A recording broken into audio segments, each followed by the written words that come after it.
اكتشفت ليه مصر فيها احتياطي البشر.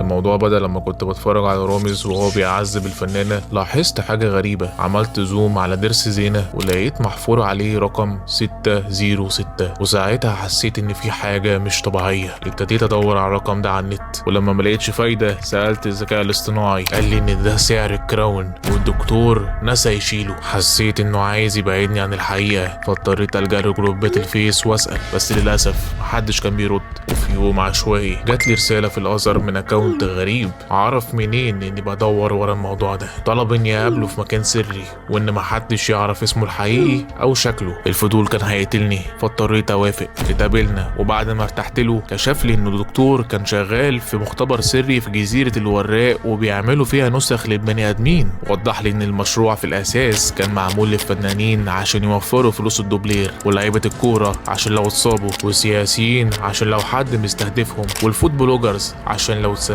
وبعديها وراني تقرير بكل النسخ اللي هربت، واخر جزء كان صدمة ليا. التقرير في اوله بيوضح ان النسخة الاصلية من حمو وبيكا كان من الاسرة الثالثة من الفراعنة، يعني التجارب دي بقى لها قرون. ومع تطور الذكاء الاصطناعي النسخ زادت وبقى صعب التحكم فيها. لكن تتخيل ان الاتنين دول مش نفس الممثل؟ وهل في حد عاقل هيعمل في نفسه كده؟ ايوه، كل ضيوف رامز طلعوا مستنسخين، وبيجيبهم عشان يمارس طقوس الهوميليشن ريتشوال بتاعت الجماعة اياهم. ما تبقاش غير اخر صفحة من التقرير، ودي كانت صدمة عمري. اسمي واسم الدكتور مكتوبين بوضوح. الدكتور ومنعش طلعوا نسختين، وانا نسختي طلعت